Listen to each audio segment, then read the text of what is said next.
Hello दोस्तों, GC sir के online platform पर मैं एलसी राव आपका हार्दिक स्वागत करता हूं। दोस्तों इसके पिछले वाले लेक्चर में हम लोग आधुनिक आवर्त सारणी की चर्चा कर रहे थे। यानी हमारी जो चर्चा पहुंची थी वो वहां पर एस ब्लॉक एलिमेंट और पी ब्लॉक एलिमेंट को हम लोग कंप्लीट कर चुके थे। उसके बारे में आधुनिक आवर्त सारणी के ब्लॉक के बारे में तो उसके आगे लेकर के आपको चलते हैं और लेते हैं सेशन का नया टॉपिक, यानी कि D block element. D block element यानी कि डी खंड के तत्व। अब ये डी खंड के तत्व क्या होते हैं, इसके बारे में थोड़ा सा हम लोग देखते हैं कि डी खंड के तत्व किसे कहते हैं। तो यानी कि ऐसे तत्व जिनका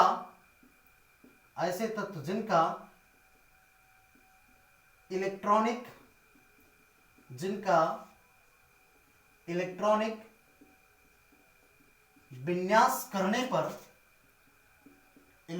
विन्यास करने पर अंतिम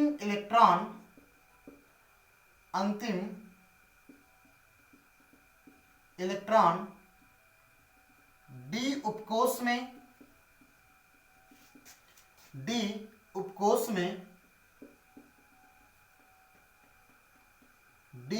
में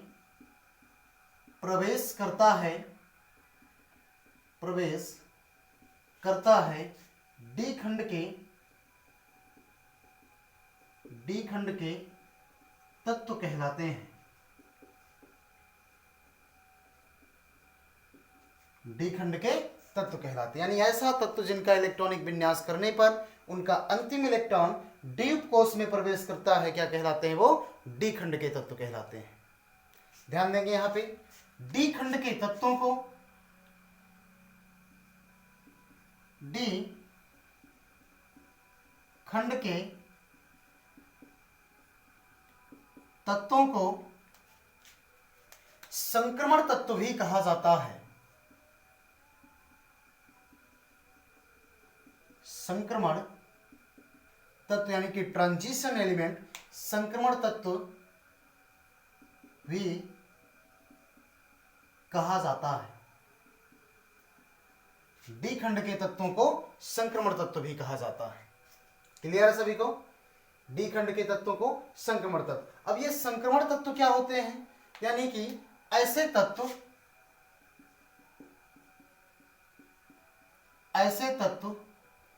जिनका डी उपकोष अपूर्ण होता है, संक्रमण तत्व कहलाते हैं।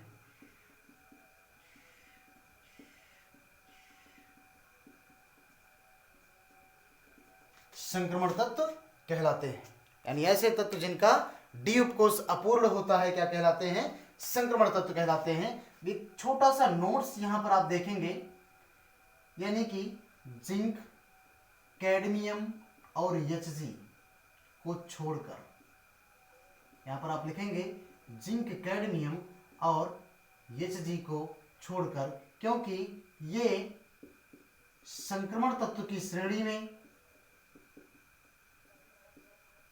नहीं कहलाते या उनकी श्रेणी के दायरे यानी उनके दायरे से ये बाहर होते हैं। कौन से? जिंक, कैडमियम और Hg। क्यों होते हैं? क्योंकि इनका विन्यास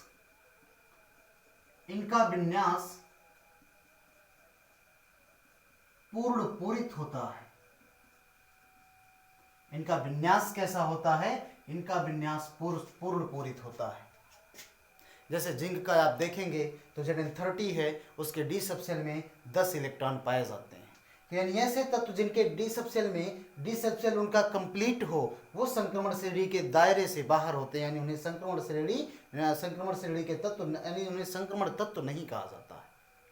इस तरीके से आपसे क्वेश्चन पूछ लेता है एग्जाम में कि निम्न में से कौन सा संक्रमण तत्व नहीं है, निम्न में से कौन सा संक्रमण तत्व नहीं है। डी ब्लॉक के ही चारों एलिमेंट दे दें, जिनमें से इन तीनों में से किसी एक को डाल दें।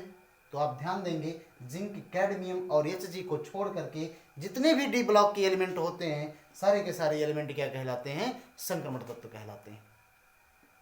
आगे देखिए हम लोग डी ब्लॉक के तत्वों की जो स्थिति होती है, यानी इनके डी खंड के तत्वों की स्थिति की बात करें कि एक आवर्त सारणी में कहां पर स्थित होते हैं। स्थिति कहां पे? आवर्त सारणी में।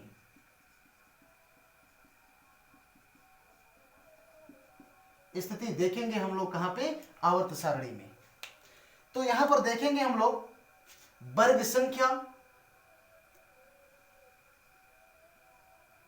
वर्ग में देख लें और यहां पर देख लें आवर्त में देख लें। तो वर्ग में वर्ग संख्या 3 से लेकर के 12 तक, 3 से लेकर के 12 तक के जो वर्ग होते हैं उनके बीच में रखे गए हैं कौन से? डी ब्लॉक के तत्व। और आवर्तों की बात करें तो आवर्तों में चौथे आवर्त में, पांचवें आवर्त में, छठे और सातवें आवर्त में पाए जाते हैं कौन से? डी ब्लॉक के 10-10 एलिमेंट पाए जाते हैं। क्लियर है?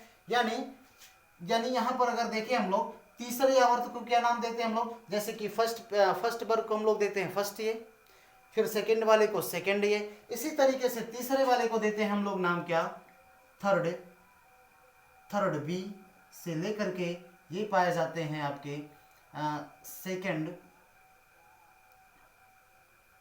सेकंड बी तक के तत्व जो भी होते हैं ये होते हैं आपके कौन से? ये होते हैं आपके डी ब्लॉक के एलिमेंट होते हैं। यानी 10-10 एलिमेंट इन चारों में रखे गए हैं, तो कुल मिला जुला करके यहाँ पर 40 एलिमेंट होते हैं किसके? डी ब्लॉक के तत्व के। यहां तक आपको क्लियर है? तो डी ब्लॉक क्या होता है, यानी डी ब्लॉक के तत्व क्या कौन से कहलाते हैं? तो ऐसे तत्व जिनका इलेक्ट्रॉनिक विन्यास करने पर उनका अंतिम इलेक्ट्रॉन डी उपकोष में प्रवेश करता है, डी खंड के तत्व कहलाते हैं। डी खंड के तत्वों को संक्रमण तत्व भी कहा जाता है, लेकिन जिंक, कैडमियम और Hg को छोड़ करके, जिंक, कैडमियम और Hg को छोड़ करके बाकी बचे हुए तत्व क्या कहलाते हैं? संक्रमण तत्व कहलाते हैं। यानी संक्रमण तत्व क्या होते हैं? ऐसे तत्व जिनका डी उपकोष अपूर्ण होता है, ऐसे तत्व जिनका डी उपकोष अपूर्ण होता है, कौन से तत्व कहलाते हैं? वो संक्रमण तत्व कहलाते हैं। यहाँ पर एक छोटा सा बात और आप ध्यान देंगे कि डी उपकोष जो होता है आपका, डी उपकोष को हम लोग उपांत्य कोष भी बोलते हैं। डी उपकोष को क्या बोलते हैं हम लोग? उपांत्य कोष, या इसी को पेनल्टीमेट सेल भी बोला जाता है। डी उपकोष को क्या बोलते हैं? उपांत्य कोष। इसी तरीके से एफ उपकोष को क्या बोलते हैं हम लोग? पूर्व उपांत्य कोष बोलते हैं। तो यहाँ पर आप ध्यान देंगे डी उपकोष के जो तत्व होते हैं, यानी उन्हें हम लोग क्या बोलते हैं? डी खंड के तत्व बोलते हैं, यानी उन्हें संक्रमण तत्व बोलते हैं। लेकिन जिंक, कैडमियम और Hg को छोड़ करके, और जो डी उपकोष होता है उसे हम लोग क्या बोलते हैं? उपांत्य कोष बोलते हैं। तो ये था डी खंड के बारे में छोटी सी चर्चा। डी खंड के तत्वों के लक्षण क्या होते हैं इसके बाद देखते हैं, लेकिन इसके पहले आप इसका एक स्क्रीनशॉट फटाफट से ले लीजिए, फिर हम लोग आगे की तरफ बढ़ें इसके बारे में।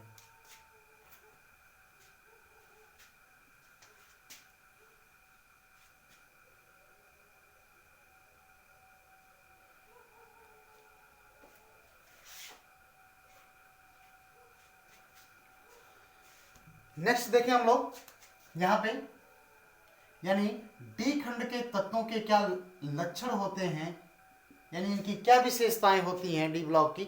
हाँ देखें दोस्तों, यहाँ पर डी और एफ ब्लॉक हम लोग संक्षिप्त में अध्ययन करेंगे। बाकी आपके सिलेबस में, टीजीटी के, एलडी के सिलेबस में अलग से मेंशन किया हुआ है कि डी और एफ ब्लॉक आपको अलग से पढ़ने हैं। तो जब डी और एफ ब्लॉक हम लोग शुरू करेंगे तो वहाँ पर डी और एफ एक डिटेल में अध्ययन करेंगे, लेकिन यहाँ पर हम लोग सिर्फ उसके अध्ययन संक्षिप्त रूप में करेंगे। ठीक है? तो लक्षण में जैसे पहला लक्षण है इसका, पहला जो लक्षण है, जैसे मान लिया जाए सामान्य इलेक्ट्रॉनिक विन्यास का, सामान्य इलेक्ट्रॉनिक विन्यास किसका? जनरल इलेक्ट्रॉनिक कॉन्फ़िगरेशन क्या होता है? सामान्य इलेक्ट्रॉनिक विन्यास इसका क्या होता है? डी खंड के तत्वों का सामान्य इलेक्ट्रॉनिक विन्यास क्या होगा? तो यहां पर देखेंगे हम लोग डी खंड के तत्वों का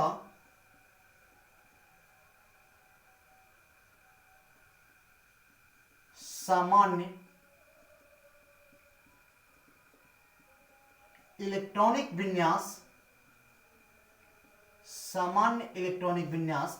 अब ये पॉइंट्स आप ध्यान से देखेंगे। सामान्य इलेक्ट्रॉनिक विन्यास ये होता है n-1d 1 to 10 और ns 0 to 2। ये पॉइंट्स आप नोट करके रखेंगे दोस्तों कि n-1d 1 to 10 और ns 0 to 2 होता है। इतना होता है सामान्य इलेक्ट्रॉनिक विन्यास इसका। लेकिन कहीं कहीं पर बुक में आपके मेंशन किया हुआ है n-1d 1 to 10 ns 1 to 2। लेकिन अगर पूरी तरीके से यहाँ मैंने इस तरीके से क्यों लिखा है, क्योंकि ए डी ब्लॉक में ही एक एलिमेंट पाया जाता है पैलेडियम। इस पैलेडियम के यस उपकोष में, इस पैलेडियम के यस उपकोष में 0 इलेक्ट्रॉन होते हैं। इसलिए यहाँ पर जो इसका सही इलेक्ट्रॉनिक जनरल इलेक्ट्रॉनिक का फॉर्मूला जो होता है, ये होता है n-1d 1 to 10 और ns 0 to 2 होता है। अगर ये आपको ना मिले तो अगर ये आपके ऑप्शन में मिल जाए n-1d 1 to 10 या ns 1 to 2, तो आप अगर ये नहीं है, इसकी अनुपस्थिति में आप इसे टिक करेंगे। लेकिन ये जो फॉर्मूला होता है, ये फॉर्मूला मात्र 3D श्रेणी के लिए मान्य होता है। अब ये 3D श्रेणी क्या है, इसके बारे में भी हम लोग अभी थोड़ी देर में चर्चा करेंगे कि 3D श्रेणी क्या होती है, 4D श्रेणी क्या होती है, 5D श्रेणी क्या होती है, 6D श्रेणी क्या होती है। थोड़ी देर में चर्चा करेंगे इसके बारे में। तो ये जो है, ये फॉर्मूला सिर्फ 3D श्रेणी के लिए मान्य होता है। लेकिन अगर आप आपसे कभी कभी, ये इंपॉर्टेंट है दोस्तों, यहाँ पर मैं स्टार लगा दे रहा हूँ, ये आपके लिए इंपॉर्टेंट है। क्यों? क्योंकि कभी कभी टीजीटी के सिलेबस में, टीजीटी के एग्जाम में या एलटी के एग्जाम में डायरेक्ट फॉर्मूला पूछता है कि डी खंड के तत्वों का सामान्य इलेक्ट्रॉनिक विन्यास क्या होता है। तो सामान्य इलेक्ट्रॉनिक विन्यास में अगर ये ऑप्शन आपको दिखे n-1d 1 to 10 ns 0 to 2, तो आप तुरंत इसे टिक करेंगे। चाहे बावजूद इसके ये भी अगर ऑप्शन उसमें शामिल है, फिर भी आप इसे टिक नहीं ना करके आप इसे टिक करेंगे। हाँ, लेकिन अगर ये ऑप्शन में नहीं है, ये आपके ऑप्शन में नहीं है, तो आप इसको प्रायोरिटी देंगे। अदरवाइज अगर ये ऑप्शन में है तो ऑप्शन ये सही माना जाएगा आपका। ये है सामान्य इलेक्ट्रॉनिक विन्यास। अगर इस पे जहां n जो है, n की बात करें तो n आप जानते हैं ये क्या है, उसका मुख्य क्वांटम संख्या है, मुख्य क्वांटम संख्या है। जैसे इसका जो, अगर मैं एक एग्जांपल आपको बता दूं, जैसे Zn30 का ले लें, 1s2 2s2 2p6 3s2 3p6 और 3d10 और ये होता है 4s2। यहां पर देखिए n की वैल्यू 4 है, तो n यहां पर देखेंगे आप तो ये 3d है, यानी d की वैल्यू कितनी है, 3, यानी तीसरे उपकोष, यानी तीसरे कोष के डी उपकोष की बात कर रहे हैं। यानी यहाँ पर मुख्य क्वांटम संख्या 4 है, इसके मुख्य क्वांटम संख्या 3 है। मुख्य क्वांटम संख्या एटॉमिक स्ट्रक्चर का एक पार्ट होता है, वहाँ पर आप लोग डिटेल में पढ़े भी होंगे। अगर नहीं पढ़े हैं तो अब में चिंता करने की कोई बात नहीं है, वो भी आपको पूरा का पूरा टीजीटी और एलटी का सिलेबस पढ़ाया जाएगा दोस्तों, वो भी फ्री ऑफ कॉस्ट पढ़ाया जाएगा। एक भी पैसे की ज़रूरत हमको नहीं है, मतलब लेने के लिए आपसे फ्री ऑफ कॉस्ट एलटी और टीजीटी का पूरा सिलेबस आपको दिया जाएगा यहाँ पे, चाहे वो फिजिक्स का हो, चाहे वो केमिस्ट्री का हो। तो यहाँ तक आपको समझ में आया कि इसका सामान्य इलेक्ट्रॉनिक विन्यास क्या होता है। तो इसका सामान्य इलेक्ट्रॉनिक विन्यास n-1d 1 to 10 ns 0 to 2 होता है। क्लियर है? तो ये पहला लक्षण था इसका। दूसरे लक्षण की बात करें हम लोग इसके, तो यहाँ पर देखें कि डी ब्लॉक के जो तत्व हैं उनकी श्रेणियों में कैसे बांटा गया है। तो एक बार से आप इसका स्क्रीनशॉट लें, फिर थोड़ा सा इसे मैं इरेज करके नया टॉपिक पढ़ाता हूँ आपको। 3D श्रेणी को 3D एलिमेंट डी खंड के तत्वों को जो श्रेणियाँ कितनी श्रेणियों में बांटा गया है उसके बारे में डिटेल चर्चा करते हैं। तो एक बार से आप इसका स्क्रीनशॉट ले लीजिए फटाफट, फिर मैं इसको इरेज करके आपको बताता हूँ।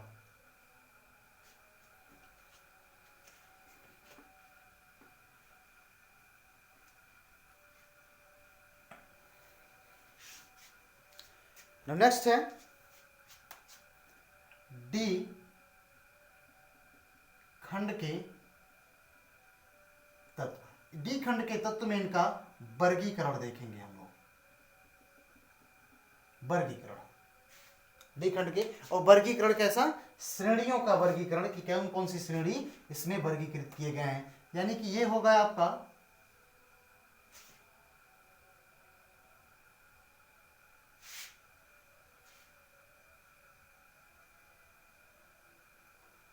चार श्रेणियों में ये दोस्तों क्या किए गए हैं, बांटे गए हैं।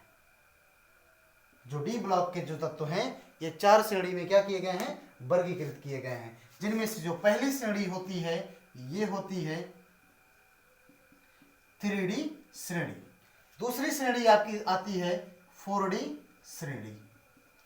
चौथी जो श्रेणी आती है 5D श्रेणी। जो नेक्स्ट श्रेणी आती है ये आती है आपकी 6D श्रेणी। नेक्स्ट श्रेणी कौन सी आती है, 6D श्रेणी आती है। 3D श्रेणी, 4D श्रेणी, 5D श्रेणी और 6D श्रेणी। ये श्रेणियां आवर्त सारणी के किस आवर्त में पाई जाती हैं ये देखते हैं हम लोग। 3D श्रेणी जो होती है ये पाई जाती है चौथे आवर्त में। 4D श्रेणी स्थित होती है आपके पांचवें आवर्त में। 5D श्रेणी आती है आपके छठे आवर्त में और 6D श्रेणी आती है आपके सातवें आवर्त में आती है। ये होते हैं चौथे आवर्त में 3D श्रेणी, पांचवें आवर्त में आपके 4D श्रेणी, छठी आवर्त में 5D और सातवें आवर्त में आते हैं कौन सी, 6D श्रेणी आती है। कहां से कहां तक के तत्व आते हैं, यानी परमाणु क्रमांक यानी Z बराबर 21 से लेकर के 30 तक के जो तत्व होते हैं ये पाए जाते हैं किसमें, ये पाए जाते हैं आपके 3D श्रेणी में। यहां पर Z बराबर 39 से लेकर के 48 तक के जो तत्व होते हैं ये पाए जाते हैं किसमें, 4D श्रेणी में पाए जाते हैं। अब यहां पर देखेंगे आप लोग, यहां पर थोड़ा सा वेरिएशन है, यानी Z बराबर 57 के बाद ये श्रेणी थोड़ी सी ब्रेक होती है और उसके बाद में फिर शुरू होती है 72 से लेकर के 80 तक। बीच के जो 14 तत्व होते हैं ये चले जाते हैं लेंथेनाइट श्रेणी के अंतर्गत, यानी कि एफ ब्लॉक की श्रेणी के अंतर्गत चले जाते हैं वो। नेक्स्ट जो आता है ये आता है Z बराबर 89 यानी एक्टिनियम के बाद ये श्रेणी रुकती है। उसके बाद यानी 90 से लेकर के 103 तक के जो तत्व होते हैं ये चला जाते हैं कहाँ पे, एक्टिनाइट श्रेणी के अंतर्गत। और फिर ये श्रेणी शुरू होती है 104 से लेकर के जाती है 112 तक। 104 से लेकर के कहां तक जाती है, 112 तक। यानी यहां पर देखें तो ये आते हैं आपके स्कैंडियम 21 से लेकर के जिंक 30 तक के एलिमेंट। स्कैंडियम 21 से लेकर के जिंक 30 तक के एलिमेंट आते हैं इसके अंतर्गत। यहां पर जो होता है आपका ये येट्रियम 29 से लेकर के कैडमियम 48 तक के तत्व आते हैं किसके अंतर्गत, ये आते हैं, ये आता है आपका 4D श्रेणी के अंतर्गत आता है। और नेक्स्ट है आपका ये लेंथेनम 57 के बाद ये श्रेणी थोड़ी सी 14 तत्वों के लिए रुकती है, क्योंकि 14 तत्व कहां जाते हैं, ये ब्लॉक में चले जाते हैं। फिर ये आता है हाफेनियम 72 के से चल करके ये जाता है कहां तक, मरकरी यानी 80 तक जाता है। क्लियर है। फिर ये श्रेणी शुरू होती है कहां से, एक्टिनियम 89, फिर ये श्रेणी रुकती है, फिर शुरू होती है। अब यहां पर देखो इसका आईपीएससी नाम, हालांकि उसमें रदरफोर्डियम दिया है, लेकिन इसका आईपीएससी नाम अगर हम लोग लिखें तो मैंने कल लिखना है आपको सिखाया था इसके पिछले वाले लेक्चर में। जो यहाँ पर नए हैं वो डिस्क्रिप्शन में लिंक दिया गया है, वहां से जाकर के उस वीडियो को आप पूरी तरीके से देखिए। वहां पर मैंने 100 परमाणु क्रमांक 100 से ज्यादा वाले जो तत्व होते हैं उनका आईपीएससी तरीके से नाम लिखा जाता है। किस तरीके से लिखा जाता है मैंने पूरी तरीके से आपको सिखाया हुआ है। तो ये जो हो जाएगा इसका नाम हो जाएगा 1 के लिए अन का यू, ये हो जाता है n और ये क्वाड हो जाता है, ठीक है। और इसका होता है 104 से लेकर के कहां तक जाता है, ये यू वी तक जाता है, अनबाह्यन तक। और ये सारी की सारी श्रेणियां किसके अंतर्गत आती हैं? डी खंड के तत्वों के अंतर्गत आती हैं। तो आई होप आपको पूरी तरीके से समझ में आया होगा कि जो श्रेणियां हैं 3D श्रेणी, 4D श्रेणी, 5D श्रेणी और ये 6D श्रेणी क्या होती हैं, किस आवर्त में होती है, परमाणु क्रमांक कहां से लेकर के कहां तक के तत्व आते हैं 3D में, कहां से लेकर के कहां तक के तत्व आते हैं 4D में, किस परमाणु क्रमांक कहां से कहां तक के आते हैं 5D में, और कहां से कहां तक आते हैं 6D में। बस आपको ध्यान देना है थोड़ा सा यहाँ पे परमाणु क्रमांक, यानी यहाँ पे 5D पे, और थोड़ा सा ध्यान देना है आपको 6D पे। क्यों? क्योंकि यहीं से शुरू होता है आपका क्या? लैंथेनम सीरीज, और यहां से शुरू होता है आपका क्या? एक्टिनाइड श्रेणी। ठीक है, लैंथेनाइड और एक्टिनाइड श्रेणी यही लैंथेनम से और एक्टिनियम से शुरू होते हैं। क्लियर है? 14 तत्व जो रखे जाते हैं आपके ये ब्लॉक में। तो ये थी श्रेणियां डी खंड के तत्वों की। फटाफट से आप इसका स्क्रीनशॉट लो, फिर हम लोग आगे की तरफ बढ़ते हैं इसके बारे में। हाँ, ध्यान देंगे आप लोग इसे हम लोग इन चारों श्रेणियों को एक नाम देते हैं, और नाम क्या देते हैं फिर आगे बढ़े हम लोग, ये भी आप जानते रहिए। इन्हें नाम दे दिया जाता है क्या? संक्रमण श्रेणी, यानी इन्हें क्या नाम देते हैं हम लोग? संक्रमण श्रेणी के नाम से भी जानते हैं। ये चारों जो श्रेणियां होती हैं संक्रमण श्रेणी के नाम से इन्हें हम लोग जानते हैं। क्लियर है दोस्तों? डी खंड के तत्वों को कितनी श्रेणी में बांटा गया है? 4 श्रेणी में। कौन कौन सी? 3D, 4D, 5D और 6D श्रेणी में, इलेक्ट्रॉनिक विन्यास के आधार पे। आगे चल करके जब डी ब्लॉक हम लोग पूरी तरीके से पढ़ेंगे तो वहाँ पर इसके बारे में कंप्लीट डिस्कस करेंगे कि 3D क्या होती है, 4D क्या होती है, 5D क्या होती है और यह 6D क्या होती है। ठीक है, बस अभी आप संक्षिप्त में इसके लक्षण आप देखते रहिए कि कहाँ से कहाँ तक जाती है ये, मतलब 3D श्रेणी कहाँ से कहाँ तक जाती है, 4D श्रेणी कहाँ से कहाँ तक जाती है, 5D और कहाँ से कहाँ तक जाती है 6D श्रेणी। और इन श्रेणियों को एक नाम से जानते हैं, और वो नाम क्या है आपका? संक्रमण श्रेणी। तो यहां तक सभी को क्लियर है? तो इसके आगे बढ़ते हम लोग, आप इसका स्क्रीनशॉट ले लें, फिर हम लोग आगे की तरफ बढ़ें।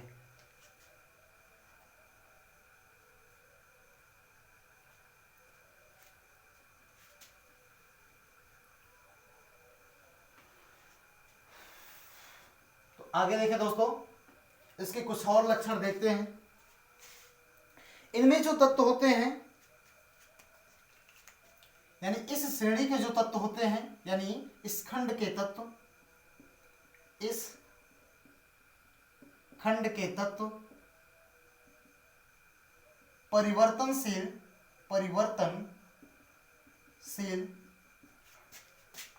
ऑक्सीकरण अवस्था,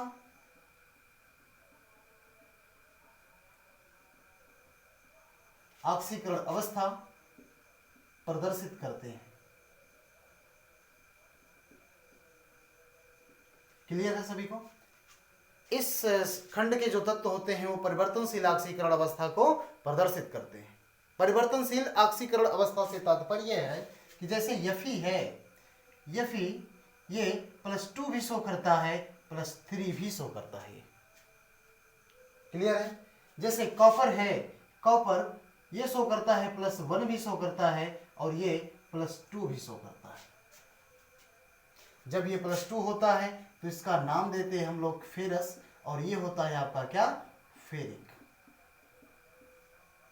तो इस श्रेणी के जो भी तत्व होते हैं परिवर्तनशील ऑक्सीकरण अवस्था को क्या करते हैं? ये प्रदर्शित करते हैं। बस आप एक जानिए, इस खंड के जो तत्व होते हैं परिवर्तनशील ऑक्सीकरण अवस्था को प्रदर्शित करते हैं। अगली जो इसकी प्रॉपर्टीज होती है, इस खंड के जो तत्व होते हैं,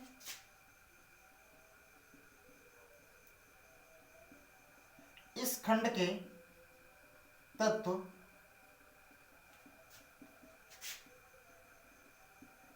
चुंबकीय गुण, यानी कि मैग्नेटिक प्रॉपर्टीज क्या होती है, अभी थोड़ा सा डिस्कस करेंगे इसके बारे में हम लोग। चुंबकीय गुण, उत्प्रेरकीय गुण,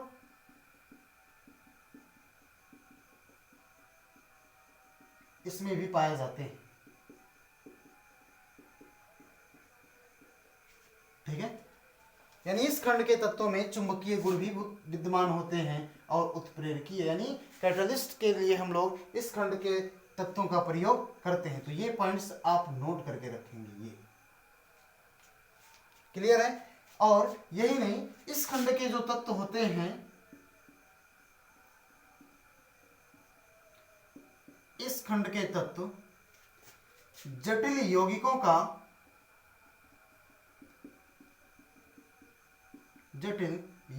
का निर्माण करते हैं। जटिल यौगिकों का निर्माण करते हैं। एक चैप्टर आपने इंटरमीडिएट में पढ़ा होगा कोऑर्डिनेशन कंपाउंड का, उपसंयोजक यौगिक का। तो उसमें आपने एक कॉम्प्लेक्स कंपाउंड पढ़े होंगे। वहां पर जो सेंट्रल मेटल एटम होता है, केंद्रीय धात्विक परमाणु, वो डी खंड के तत्वों का ही होता है। अधिकतर सामान्यतः डी खंड के तत्व ही उसमें पाए जाते हैं। तो इस खंड के जो तत्व होते हैं जटिल यौगिकों का क्या करते हैं, ये निर्माण करते हैं। नेक्स्ट इसकी जो प्रॉपर्टीज होती है, इसी खंड में सर्वाधिक ऑक्सीकरण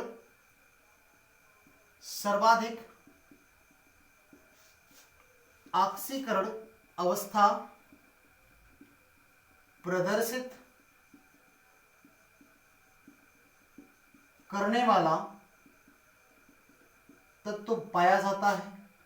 करने वाला तत्व ऑस्मियम, सर्वाधिक ऑक्सीकरण अवस्था प्रदर्शित करने वाला तत्व ऑस्मियम उपस्थित होता है।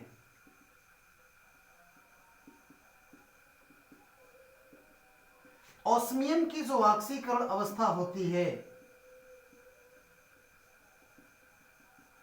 ये ऑक्सीकरण अवस्था +8 ऑक्सीकरण स्टेट शो करता है। ये ऑस्मियम जो कि पूरी पीरियोडिक टेबल में सर्वाधिक होती है।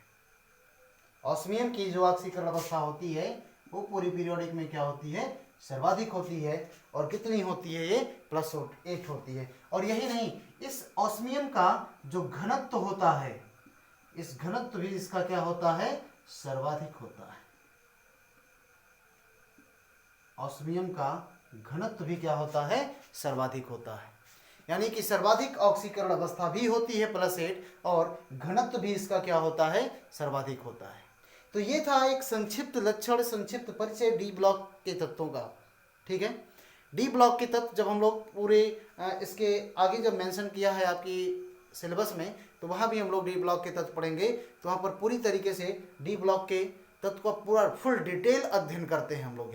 यहाँ पर छोटा सा डी खंड के तत्वों का संक्षिप्त अध्ययन है। फिर भी ये टीसीटी के पॉइंट ऑफ व्यू से, एलटी के पॉइंट ऑफ व्यू से या पीजीटी के पॉइंट ऑफ व्यू से ये इंपॉर्टेंट है। क्लियर है? तो नेक्स्ट शुरू करते हैं हम लोग एफ खंड के तत्व, लेकिन उससे पहले आप लोग इसका फटाफट स्क्रीनशॉट ले लीजिए। फिर शुरू करते हैं हम लोग एफ खंड के तत्व।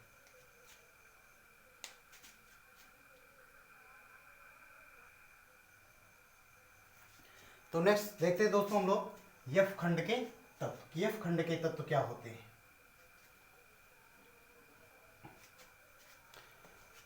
एफ खंड के तत्व, नेक्स्ट हेडिंग है हमारा एफ ब्लॉक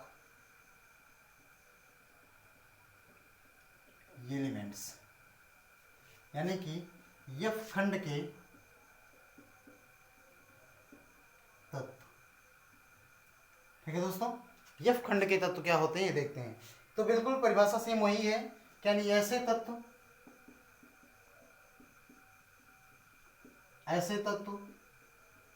जिनका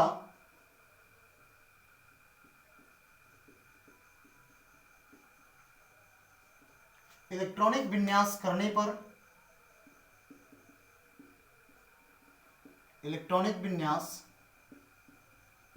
पर अंतिम इलेक्ट्रॉन एफ उपकोष में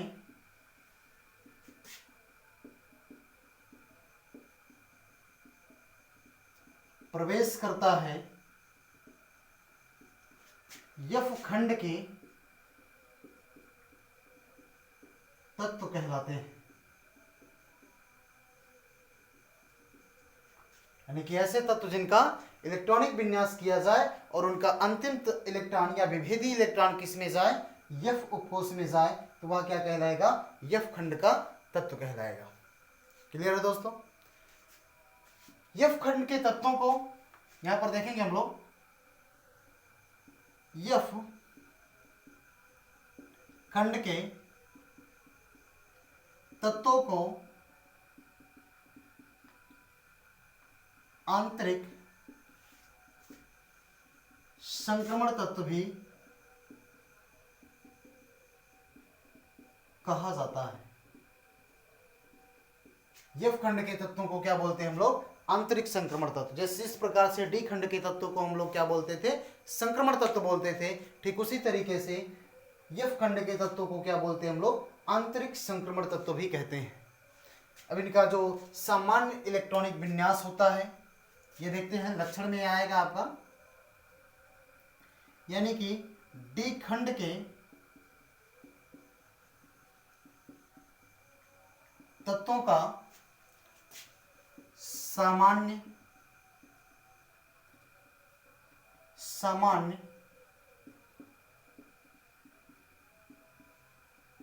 इलेक्ट्रॉनिक विन्यास, सामान्य इलेक्ट्रॉनिक विन्यास n-2 F1 to 14 और ये होता है आपका n-1 D 0 to 1 और ये होता है आपका ns1 to 2, या सीधा सीधा मैं लिख दूं ns2 होता है। ये इसका क्या होता है? सामान्य इलेक्ट्रॉनिक विन्यास होता है। इसे भी आप याद रखेंगे, n-1 F1 to 14 n-2 F1 to 14 और n-1D 0 to 1 और ns2, यह इसके क्या होते हैं? सामान्य इलेक्ट्रॉनिक विन्यास होते हैं। क्लियर है सभी को? यानी अगर इसकी स्थिति देखी जाए, यानी एफ खंड के तत्वों की जो स्थिति होती है कहां पे? आवर्त सारणी में। आवर्त सारणी में एफ खंड के तत्वों की जो स्थिति होती है ये एक ही वर्ग में पाए जाते हैं, एक ही वर्ग में पाए जाते हैं। यानी वो वर्ग आपका कौन सा होता है? ये वर्ग होता है तीसरा वर्ग, वर्ग संख्या कौन सा? 3, या इसी को बोल देते हैं हम लोग क्या? थर्ड बी, यानी ये थर्ड बी में पाए जाते हैं। क्लियर है? थर्ड बी में दो श्रेणी के रूप में पाए जाते हैं। पहली श्रेणी जो होती है ये होती है लैंथेनाइड श्रेणी, और दूसरी जो श्रेणी होती है ये होती है क्या? आपके एक्टेनाइड श्रेणी होती है। लैंथेनाइड श्रेणी शुरू होती है 58 से लेकर के, परमाणु क्रमांक 58 से लेकर के कहां तक? परमाणु क्रमांक 71 तक, और ये शुरू होता है 90 से लेकर के 103 तक के तत्व। लैंथेनाइड में 58 से लेकर के 71, एक्टेनाइड में 90 से लेकर के 103 तक के तत्व। ये पाए जाते हैं किसमें? एफ खंड के तत्वों की ये स्थिति होती है। यहां पर देखिए अगर हम लोग 58 से लेकर के 71 तक के तत्व जो होते हैं, यानी अगर इसका नाम भी लिखना चाहे तो सीरियम से लेकर के ये होते हैं लॉरेंसियम तक, और ये होते हैं आपके थोरियम से लेकर के 103 का अगर नाम लिख लें हम लोग तो 103 का नाम क्या आ जाएगा यहाँ पे? अनिल ट्राइयम, यानी कि ये हो जाएगा आपका UN और T, ये इसका नाम हो जाएगा। ठीक है? यानी 90 से लेकर के 103 तक के तत्व कहां पर किस में होते हैं? एक्टिनाइड में होते हैं, और ये सीरियम से लेकर के कहां तक होता है? लॉरेंसियम तक। ये होता है 58 से लेकर के 71 तक के तत्व। या इसी को हम लोग ये लॉरेंसियम नहीं होता, ये सीरियम से लेकर के कहां तक होगा? ये ल्यूटीशियम तक होगा, और ये होगा लॉरेंसियम तक, ये। ठीक है? या इसे हम लोग लॉरेंसियम ना लेकर के आईपीएससी द्वारा इसका नाम लिख दें तो अनट्राइयम आएगा, अनिल ट्राइयम आएगा। ठीक है? तो ये होती है इसकी स्थिति। आगे इसकी जो विशेषता होती है डी खंड के तत्वों की, वो क्या होती है? यहाँ पे देख रहे हैं हम लोग। नेक्स्ट इसकी जो प्रॉपर्टीज होती है, यानी देखें यहाँ पर हम लोग तो 5F श्रेणी के जो तत्व होते हैं, 5F श्रेणी के तत्व, 5F श्रेणी के तत्व रेडियो सक्रिय होते हैं, रेडियो सक्रिय होते हैं। और यहां पर एक ध्यान देने वाली बात है आपको, 92 यूरेनियम 235, 92 यूरेनियम जो 235 होता है, इसके बाद आने वाले, यानी इसका परमाणु भार ना लिखें तो भी, यानी 92 यूरेनियम लिखें तो आप भी समझ जाएंगे। इसके बाद आने वाले सभी तत्वों को परा यूरेनियम, परा यानी ट्रांस यूरेनियम, परा यूरेनियम तत्व कहा जाता है। परा यूरेनियम तत्व कहा जाता है। क्यों कहा जाता है? क्योंकि आप जानते हैं कि ये जो होते हैं ये कृत्रिम विधियों द्वारा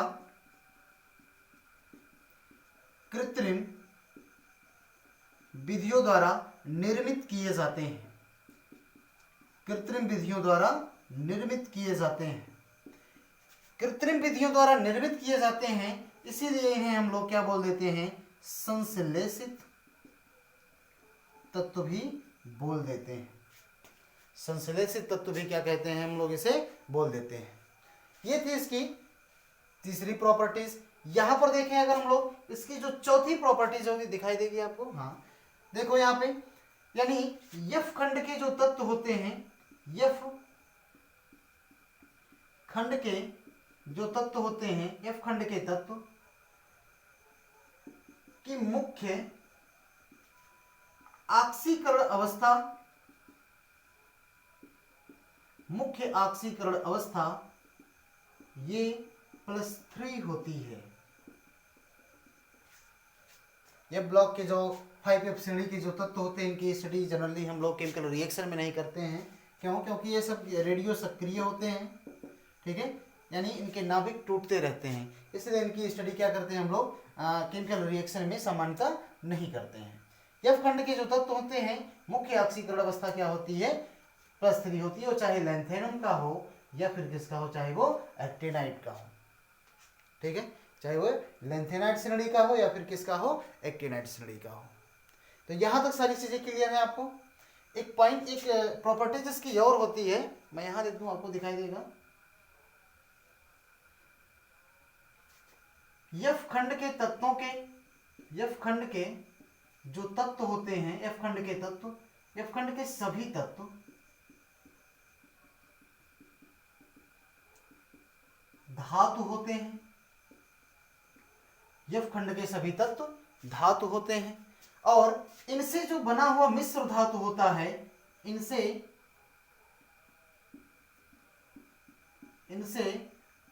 बना हुआ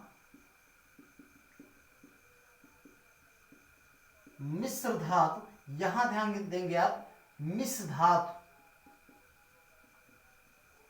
ये पूछा गया सवाल है दोस्तों, मिश्र धातु कहलाता है। इनसे बना हुआ मिश्र धातु क्या कहलाता है? मिश्र धातु कहलाता है। इस मिश्र धातु, इन मिश्र धातु का जो प्रयोग होता है, ये एक बंदूक की गोलियों को बनाने में, बंदूक की गोलियां बनाने में या जहाजों के कलपुर्जे बनाने के लिए प्रयोग किए जाते हैं। बंदूक की गोलियां बनाने में या जहाजों के कलपुर्जे बनाने के लिए क्या किए जाते हैं? इन मिश्र धातुओं का प्रयोग किया जाता है। तो ये पूरा का पूरा प्रॉपर्टीज किसका है? एफ ब्लॉक के तत्वों का है। तो ये एफ ब्लॉक का तत्वों का एक संक्षिप्त परिचय है दोस्तों। आप इसका फटाफट से स्क्रीनशॉट लो, फिर हम लोग चलते हैं थोड़ा सा और आगे की तरफ इस चैप्टर के। तो आगे बढ़ते हैं दोस्तों और देखते हैं हम लोग किसी भी तत्व का वर्ग और आवर्त कैसे निकालते हैं, ये सीखते हैं हम लोग, यानी ट्रिक के माध्यम से कैसे वर्ग और आवर्त निकाला जाता है, इसके बारे में हम लोग क्या करेंगे, देखेंगे, ठीक है। यानी वर्ग और आवर्त ज्ञात करना, ये हेडिंग है हमारा, वर्ग और आवर्त ज्ञात करना, वर्ग और आवर्त ज्ञात करना, कि किस प्रकार से हम लोग किसी भी तत्व के वर्ग और आवर्त को आसानी से निकाल सकते हैं, इसके बारे में हम लोग क्या करेंगे, देखेंगे यहाँ पे कि कैसे निकाला जाता है। तो देखो यहाँ पे किसी भी तत्व की जो मुख्य क्वांटम संख्या, अधिकतम क्वांटम संख्या होती है, ये पहला पॉइंट है। यहाँ से किसी भी तत्व की अधिकतम, किसी भी तत्व की अधिकतम क्वांटम संख्या, अधिकतम क्वांटम संख्या ये आवर्त कहलाती है। क्या कहलाती है? ये आवर्त कहलाती है। किसी भी तत्व की जो अधिकतम क्वांटम संख्या होगी वो क्या कहलाएगी? आवर्त कहलाएगी। क्लियर है सभी को दोस्तों? अगर वर्ग के लिए देखें हम लोग, वर्ग कैसे निकालते हैं, तो वर्ग के लिए अगर देखा जाए तो वर्ग के निकालने का जो ट्रिक होता है, जो फॉर्मूला होता है, ये होता है जैसे आपको वर्ग निकालना है तो अगर जैसे मान लिया जाए कि आप किसी भी तत्व का इलेक्ट्रॉनिक विन्यास कर रहे हैं और उसका अंतिम इलेक्ट्रॉन यस कोष में जा रहा है तो वह कहलाएगा यस खंड का तत्व, ये आप जानते हैं। अगर उसका अंतिम इलेक्ट्रॉन पी में जाएगा तो कहलाएगा कि पी खंड का तत्व, और अगर वह डी में जाएगा तो वह कहलाएगा डी खंड का तत्व, और अगर वह एफ में जाएगा तो कहलाएगा क्या? एफ खंड का तत्व कहलाएगा। अगर अंतिम इलेक्ट्रॉन यस खंड में जा रहा है तो बाह्य कोश में उपस्थित इलेक्ट्रॉन, बाह्य कोश में उपस्थित इलेक्ट्रॉनों की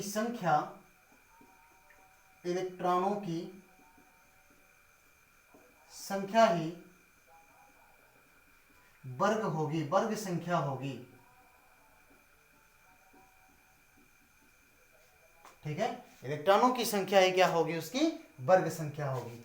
लेकिन अगर अंतिम इलेक्ट्रॉन पी उपकोष में जा रहा है तो वर्ग संख्या कैसे निकालेंगे ये देखते हैं। यानी एनएस के इलेक्ट्रॉन और प्लस एनपी के इलेक्ट्रॉनों को आप जोड़ लीजिए, प्लस बीच में जो होते हैं 10 एलिमेंट पाए जाते हैं डी ब्लॉक के, और वह 10 इलेक्ट्रॉन इसमें क्या कर दीजिए? आप जोड़ दीजिए। तुरंत वर्ग निकल जाएगा किसका? पी खंड के तत्वों का वर्ग निकल जाएगा। और यहां पर देखें अगर हम लोग डी खंड के तत्वों का वर्ग कैसे निकालेंगे? अगर किसी भी तत्व का इलेक्ट्रॉनिक विन्यास अगर आप कर रहे हैं और उसका अंतिम इलेक्ट्रॉन डी उपकोष में जा रहा है तो उसका वर्ग निकालने का क्या फॉर्मूला होगा, क्या ट्रिक होगा, इसके बारे में हम लोग देखते हैं। तो देखते हैं यहाँ पे क्या हो जाएगा। यहाँ यानी ये हो जाता है आपका, ये हो जाता है आपका एनएस, डी से पहले एस उपकोष, सॉरी डी ब्लॉक से पहले यस ब्लॉक होता है, और ये हो जाता है आपका n-1d।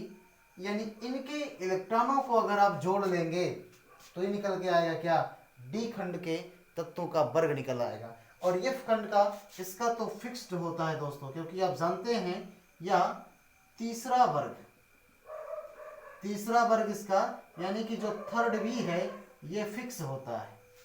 तो इस तरीके से हम लोग क्या करते हैं, किसी भी तत्व के इलेक्ट्रॉनिक विन्यास के माध्यम से हम लोग वर्ग संख्या और उसकी आवर्त संख्या क्या करते हैं? निकालते हैं। जैसे यहाँ पर लेते हैं हम लोग एक एग्जाम्पल जैसे मान लिया जाए, एग्जाम्पल में हमको कुछ नहीं पता है, जैसे मान लिया जाए कोई एग्जाम्पल में दे दे कि z बराबर 25 हो, z बराबर क्या हो? 25 के लिए आप क्या निकालिए? इसके आवर्तों की संख्या निकालिए और इसके वर्गों की संख्या निकालिए। तो कैसे निकालेंगे दोस्तों, देखते हैं यहाँ पे। यानी अगर इसका इलेक्ट्रॉनिक विन्यास करें तो 1s2, 2s2, 2p6, और ये हो जाएगा 3s2, 3p6, 4s2 और 3d में जाएगा 2 2 4 6 10, 10 2 12, 12 6 18, 18 2 20 और 20 5 कितना हो जाएगा?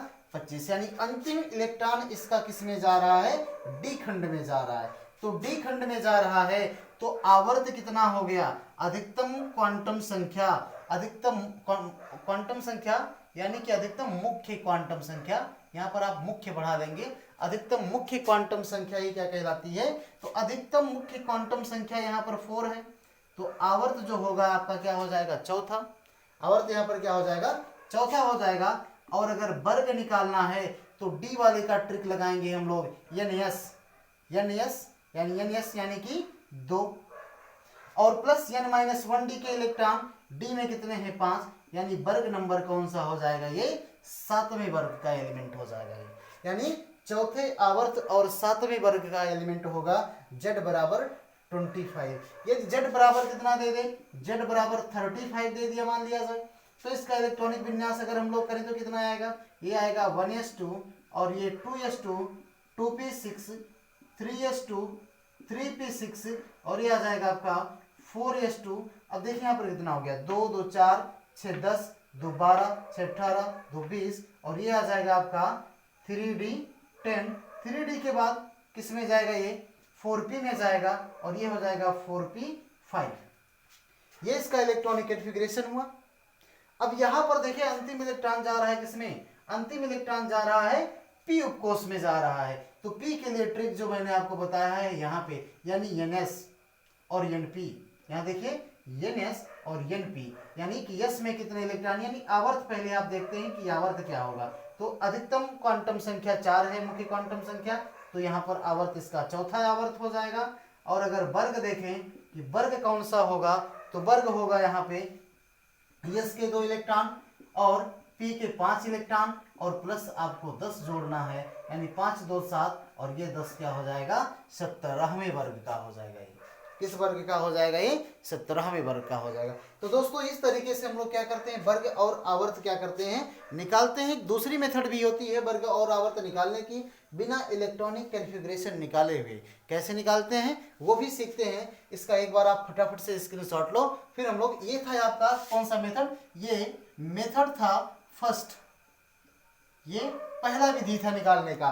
दूसरी विधि कैसे निकालते हैं हम लोग वो भी देखते हैं, लेकिन उसके पहले आप इसका स्क्रीनशॉट ले लीजिए, फिर हम लोग आगे की तरफ बढ़ें।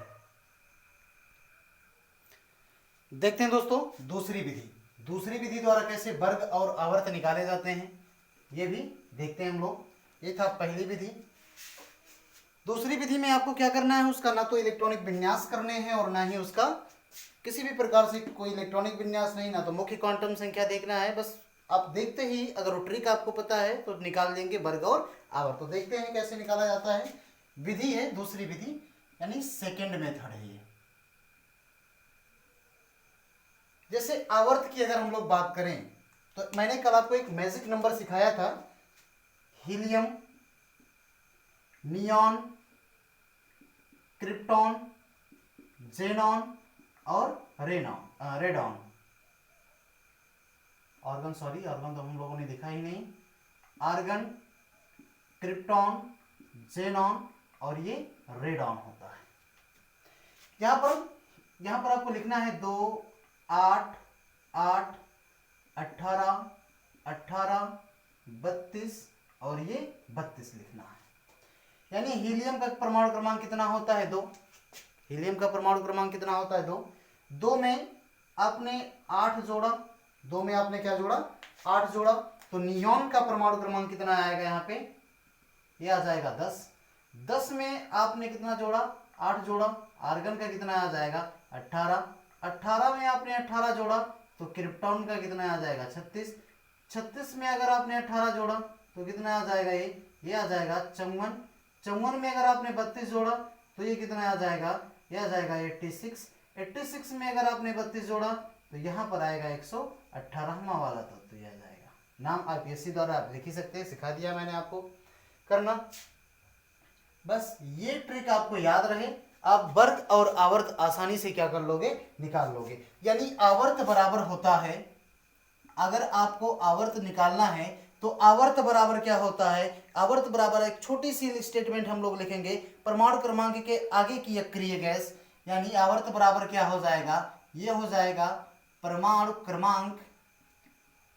क्रमांक के आगे के अक्रिय गैस का आवर्त, अक्रिय गैस का आवर्त, ये उस परमाणु के आवर्त के क्या हो जाएगा। और ये आवर्त किसका है, परमाणु का है। यहां पर आप लिख भी ले सकते हैं, परमाणु का आवर्त जो होगा उस तत्व का आवर्त होगा उस परमाणु क्रमांक के आगे के अक्रिय गैस तत्व के आवर्त के क्या होगा, वो बराबर होगा। अब यहाँ पर परमाणु क्रमांक मैंने मेंशन कर रखा है, लेकिन अगर आपको वर्ग निकालना है तो वर्ग बराबर होता है 18 माइनस किसके, अंतर के। ये वर्ग निकालने का फॉर्मूला होता है 18 माइनस किसके, अंतर के। अब ये आप सोचेंगे कि अंतर बराबर क्या है, तो अंतर बराबर में लिख लीजिए, फटाफट से लिख लेते हैं हम लोग। अंतर बराबर हो जाता है आपका अक्रिय गैस तत्व का परमाणु क्रमांक और ये माइनस होता है उस तत्व के परमाणु क्रमांक के जिसका निकालना है। यानी ये हो जाएगा तत्व का परमाणु क्रमांक, यानी ये उस तत्व का परमाणु क्रमांक है जिसका वर्ग हमको क्या करना है, निकालना है। जैसे एग्जांपल देखें हम लोग देखते हैं, बस ये फॉर्मूला याद रहे किसी भी परमाणु का, यानी सबसे पहले मैजिक नंबर आपको याद होने चाहिए और ये अक्रिय गैस आपको लिखने आना चाहिए। Helium, neon, argon, krypton, xenon और रेडॉन ये होते हैं। यानी कि हीलियम का 2, 2 में 8 जोड़ा 10, 10 में 8 जोड़ा 18, 18 में 18 जोड़ा 36, 36 में 18 जोड़ा 54, 54 में 32 जोड़ा 86, 86 में 32 जोड़ा कितना आएगा, 118 आएगा। बस ये निकालना है आपको आना चाहिए। जैसे एग्जांपल के लिए अगर z बराबर 42 दे दे और आपसे पूछे किसके वर्ग और आवर्त क्या होंगे, जरा निकाल करके बताइए। तो क्या आ जाएगा यहाँ पे z बराबर 42 के लिए। अब z बराबर 42 है, z बराबर क्या है, 42 है, तो आप जान जाएंगे कि ये हीलियम के आवर्त के क्या होगा, बराबर होगा। यानी z बराबर 42, यदि z बराबर 42 है तो तत्व का परमाणु, तत्व का आवर्त, तत्व का जो आवर्त होगा वह जेनॉन के आवर्त के, जेनॉन के आवर्त के बराबर होगा। जेनॉन के आवर्त के क्या होगा, बराबर होगा। यानी अब जहां जेनॉन देखिए, ये आपका पहला आवर्त है, आवर्त कौन सा, पहला, और ये आवर्त आपका कौन सा है, ये आवर्त है दूसरा, और ये आवर्त कौन सा हो जाएगा आपका, आवर्त हो जाएगा तीसरा, और ये आवर्त हो जाएगा आपका कौन सा, चौथा, और ये है आवर्त है आपका कौन सा, पांचवा, और ये आवर्त है आपका छठवां, और ये है सबसे लास्ट आवर्त, यानी कि आवर्त नंबर 7वां है। ठीक है। अब जेनॉन किस आवर्त में है, 5, तो यानी तत्व का आवर्त कितना होगा, यानी आवर्त की जो आवर्त संख्या आई, यानी ये आया 5, वर्ग कितना आ जाएगा, वर्ग बराबर आ जाएगा 18, अंतर कितने का आएगा। अब ये जो अक्रिय गैस है यहाँ पर 54 है कि नहीं है, इसका इलेक्ट्रॉन परमाणु क्रमांक 54, और तत्व का परमाणु क्रमांक 42 दे रखा है। तो 54 में से आप लोग क्या कर लेंगे, 42 को हम लोग घटा लेंगे, यानी 18 माइनस 8 के, यानी ये आ जाएगा वर्ग संख्या कितना, 54 में से 42 जाएगा, कितना बचेगा, 8 ही बचेगा। 54 है, 42 जाएगा, 8 तो 10, 10 बचेगा भाई, ये 10 बचेगा। यानी यहाँ पर आ जाएगा ये कितना, अरे यार क्या 54 में से 42 नहीं घटा पा रहे हैं हम लोग, ये 12 बचेगा भाई। यानी यहाँ पर वर्ग आ जाएगा 6वां वर्ग, ये वर्ग कितना आ जाएगा, 6वां। इसी तरीके से अगर दे दे z का मान कुछ और दे दे, z का मान क्या करें, कुछ और दे दे, z का मान जैसे मान लिया जाए 46 दे दे, z बराबर किसके 46, तब भी आवर्त वही आएगा, आवर्त कितना आ जाएगा आपका 5वां, क्योंकि 46 के बाद आने वाला तब तो यही है अक्रिय गैस, तब 54 है, यानी ये आवर्त आ जाएगा आपका 5वां। तो वर्ग निकालना है अब तो आसान है, आसान है भाई, 18 में से कितना घटा देंगे हम लोग, अंतर, अंतर निकालना तो आप जानते हैं।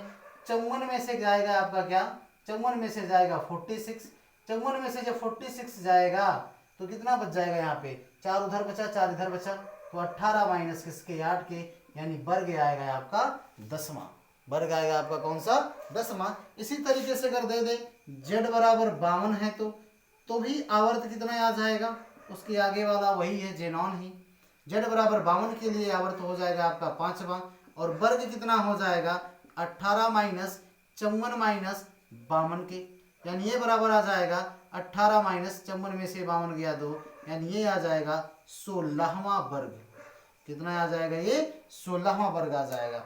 तो इस तरीके से दोस्तों हम लोग बिना इलेक्ट्रॉनिक विन्यास किए हुए, बिना हम लोग कुछ किए, मतलब किसी भी प्रकार का कोई ना तो इलेक्ट्रॉनिक विन्यास करना है ना तो किसी भी प्रकार का दिमाग लगाना है, बस एक ट्रिक आपको पता रहे, आपको फटाफट से वर्ग संख्या और आवर्त संख्या निकालना सीख लेंगे आप लोग। तो आप इसका एक बार से स्क्रीनशॉट ले लीजिए पूरा, फिर हम लोग देखते हैं। तो ये रहा है आपका दोस्तों वर्ग और आवर्त निकालना। तो आज के सेशन को हम लोग यहीं पर समाप्त करेंगे। दोस्तों कैसा लगा मुझे लाइक शेयर कमेंट करके बताएंगे, और अगर आप मेरे चैनल पर नए हैं तो चैनल को सब्सक्राइब भी करेंगे। फिर मिलते हैं नेक्स्ट वीडियो में दोस्तों, तब तक के लिए by two all of you.